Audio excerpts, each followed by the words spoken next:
Podem sentar.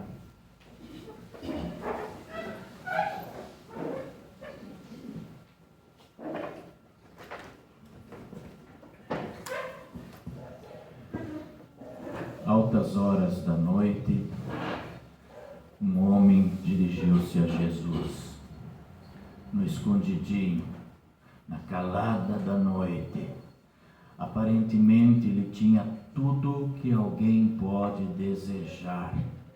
Era um dos mais religiosos, era um fariseu, um cumpridor da lei de Deus, um mestre, um dos mais reconhecidos membros do Sinédrio, que era uma espécie de senador. Ele, um dos mais instruídos, um dos mais experientes, um homem de certa idade, idoso, como nós podemos concluir a partir do verso 4, e ele chega até Jesus, Nicodemos, um homem que não era presunçoso. Evidentemente, ele se preocupa com Jesus. Esse mestre não o deixava mais em paz, e Nicodemos expressou o seu reconhecimento lá no verso 2. Sabemos que você é rabi, é um mestre, é alguém versado, e eu quero lhe perguntar: o que é que eu faço para ter a vida eterna? Como eu faço para ter a vida lá do alto, a vida que vem do alto? Porque nós estamos aqui embaixo. Então Jesus fala de um novo nascimento, o nascimento do alto. Sem esse nascimento, o ser humano é impedido de ver o reino de Deus. E o Nicodemos, ele interrompe, ele diz: mestre, o que tu sugeres é completamente impossível. Nascer de novo, diz Jesus, nascer novamente, nascer do alto. É impossível nascer do ventre da mãe. Mas Jesus explica ao mestre de Israel que nós, seres humanos, somos de uma natureza diferente da de Jesus e do seu reino. Nós somos carne, e toda carne precisa nascer de novo. Precisamos do nascimento. E esse nascimento vem lá do alto, ele vem de Deus. Por isso que nós, cristãos, somos batizados. Nós nascemos de novo no batismo, isso é dito a cada cerimônia. Nós temos 2 nascimentos, um por genitura, que vem de genes, do pai, da mãe, e outro espiritual, que vem de Deus. Nós nascemos de Deus. Isso ocorre então no nosso batismo. Isso aponta para a água, e isso aponta para a palavra de Deus que está unida com a água, e a fé que confia nessa palavra de Deus unida com a água. Pois sem a palavra de Deus, a água é simples água, mas com a palavra de Deus é água cheia de vida, um lavar de renascimento no Espírito Santo. E é isso que acontece em todo o batismo. Então a fé é abastecida, ela é aumentada pela pregação da palavra. Uma vez implementada a fé salvadora no coração do bebê, os padrinhos fazem de tudo para que ela cresça em Jesus e em boas obras. Essa é a função dos padrinhos. Então a palavra de Deus tem um poder que vai nos transformando, que vai nos regenerando, que vai nos libertando, que vai nos trazendo uma nova vida a cada vez que nós a escutamos. Ela abre a porta do nosso coração, a palavra de Deus se instala em nós. Então Jesus fala de um novo nascimento que acontece na água e no Espírito. E lá as profecias do Antigo Testamento já diziam que isso vai acontecer. Nós vemos Isaías, nós vemos Ezequiel, nós vemos João Batista já falando: olha, vem aí alguém que vai batizar. Jesus vai batizar com o Espírito Santo. E realmente aconteceu o derramamento do Espírito Santo na festa de Pentecostes. Nós vamos ver Pentecostes depois de 50 dias da Páscoa, por isso que é Penta, 50.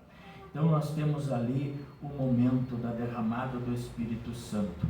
Então o Espírito Santo é explicado por Jesus de uma maneira interessante. O Espírito de Deus que possibilita o novo nascimento, ele é como o vento, nós não podemos explicá-lo. Nós estamos tendo aí durante a semana a instrução para aqueles que querem entrar na igreja, querem ser membros da igreja cristã.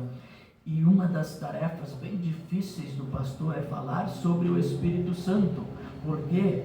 Porque ele sopra onde quer, ele sopra até mesmo sem a palavra, ele é espetacular, ele é diferente, ele é espiritual, ele é espírito. É difícil você aprisionar Deus. Deus não cabe dentro da nossa compreensão. Então ele diz que o Espírito de Deus, ele sopra onde quer, não sabemos de onde vem, nem para onde vai, nem de jeito nenhum. Assim é Deus, né? O importante é que nós aproveitemos a sua ação. Ele está agindo nesse momento. Pastor, mas quando ele age? Hoje de manhã, quando vocês pensaram, vou ao culto, é a ideia de vocês? É do Espírito Santo. Deus nos traz, Deus nos guia. Mas se alguém pensou hoje de manhã, não, eu vou ficar em casa, eu não vou fazer nada hoje, não é obra do Espírito Santo. Então o Espírito Santo, ele nos move, porque ele é santo, ele nos move a fazer coisas santas. Então no batismo nós morremos para o pecado e renascemos para tudo aquilo que é santo. Mas muitas vezes nós não ouvimos a sua voz, mas ele é misterioso, nós não sabemos como ele age. Então nos versos 11 a 21, Jesus mostra o caminho de quem foi batizado, de quem tem o Espírito Santo. Ele começa a testemunhar, ele começa a reconhecer que ele está perdido, ele começa a aceitar a obra de Jesus na cruz, ele quer viver na luz, ele quer buscar o que é correto, ele quer buscar tudo aquilo que a palavra de Deus ensina. Então João, lá no capítulo 7, nós vemos que o Nicodemos, ele não é uma pessoa ruim, ele é uma pessoa muito boa. O Nicodemos defende Jesus diante do Sinédrio, porque aquele grupo do Sinédrio, que eram os senadores nos dias de hoje, eles estavam querendo prender Jesus e os seguidores, e o Nicodemos disse, não, se isso vem de Deus, é inútil nós lutarmos contra Deus. Então Nicodemos era alguém de paz, era alguém pacificador e defende Jesus. Nós temos em mais outras ocasiões em que o Nicodemos, ele também defende Jesus. João, no capítulo 19, nós até mesmo vemos que o Nicodemos estava junto depois da crucificação de Jesus e ele se une a José de Arimateia, que cedeu o seu túmulo para sepultar Jesus. Lá está Nicodemos ajudando. É muito comum, né? Nós vemos políticos, vereadores aqui nas capelas mortuárias, eles estão ali como políticos, trazendo a sua estima, a sua saudação e a sua presença. E aqui está Nicodemos no sepultamento de Jesus. Então ainda hoje esse relato de João dizendo que Nicodemos estava lá nos surpreende.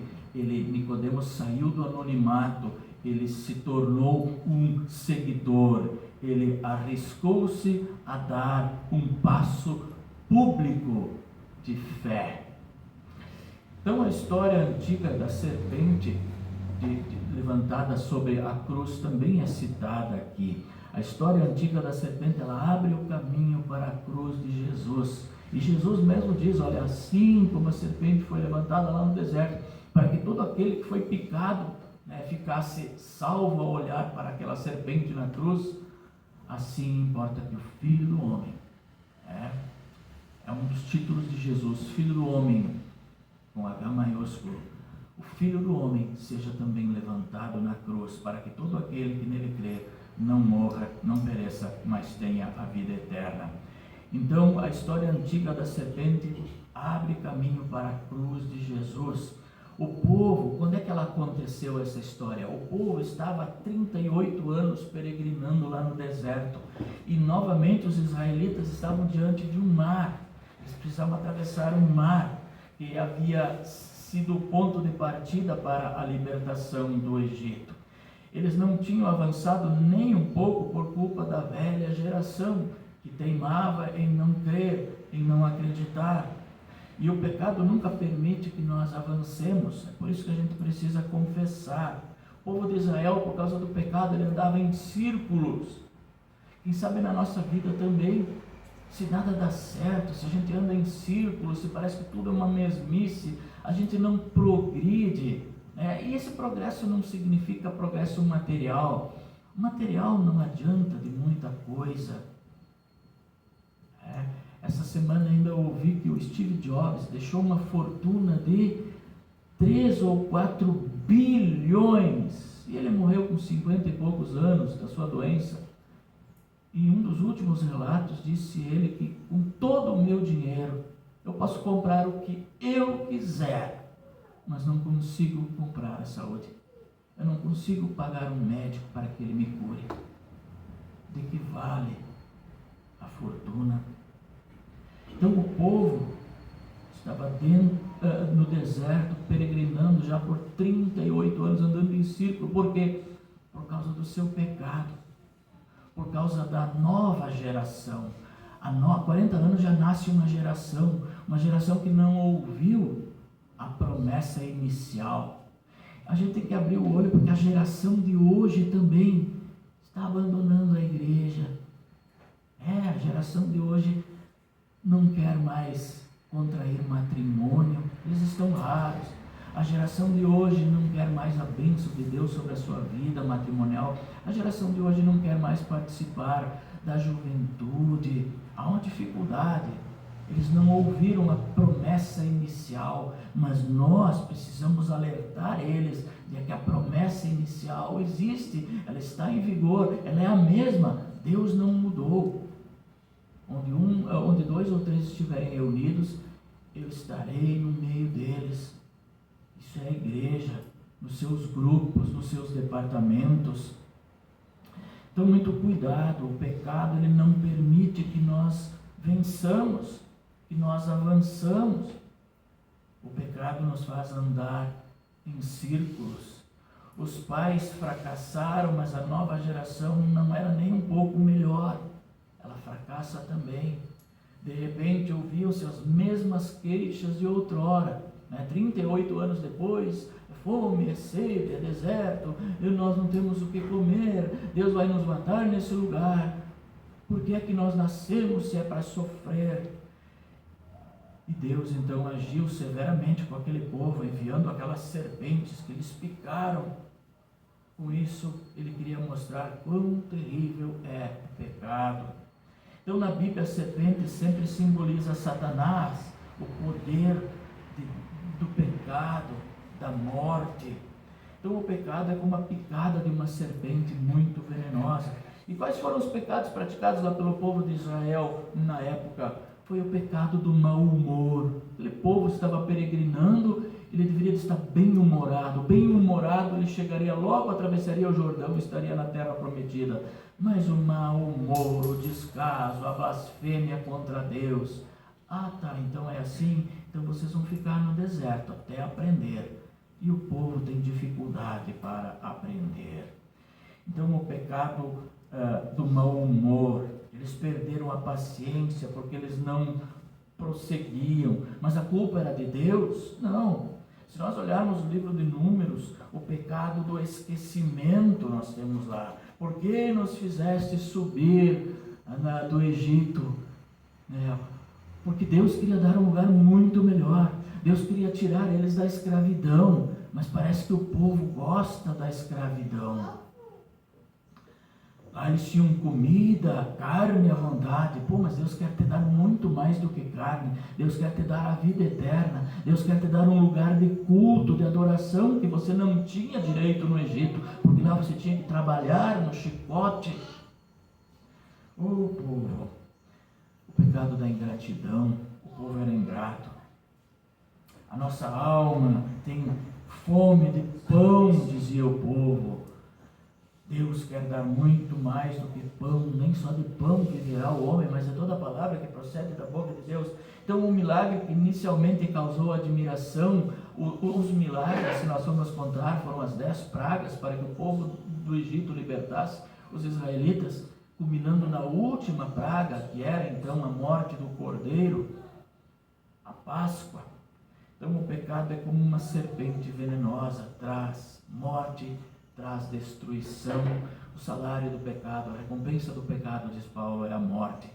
Desde a queda no jardim do Éden, não há um único ser humano em cuja vida o veneno do pecado não circule. Mas como nós vimos na semana passada, o primeiro Adão fez com que o pecado entrasse no mundo, mas o segundo Adão, Cristo, é que nos traz a vacina contra o pecado. A fé nesse Cordeiro de Deus, que vai ser pregado na cruz. Daqui a 4, 5 semanas nós estaremos lembrando, e com grande alegria nós lembramos que Ele sofreu isso por nós, em nosso lugar, para nós nos livrarmos de todo o nosso pecado. Também não há um ser humano que não possa ser curado. Todos vocês, eu e vocês, podemos ser curados, e nós nos curamos. Todos aqueles que vêm buscar dose após dose da Santa Ceia, o corpo e sangue de Jesus, sai daqui alegre, destemido, dizendo: sim, meu Salvador me curou, eu estou salvo. Que Deus abençoe, para que vocês possam estar na sua casa e a buscar esse grande néctar da salvação, corpo e sangue de Jesus. Fiquem bem essa semana, que Deus os abençoe, abençoe no trabalho de vocês, que Ele esteja com vocês e que vocês sejam agradecidos pelo trabalho que vocês têm. O trabalho dignifica o homem, mantém nossa família e nos traz a certeza de que Deus está cuidando de nós através dele. Que Deus nos abençoe. Amém.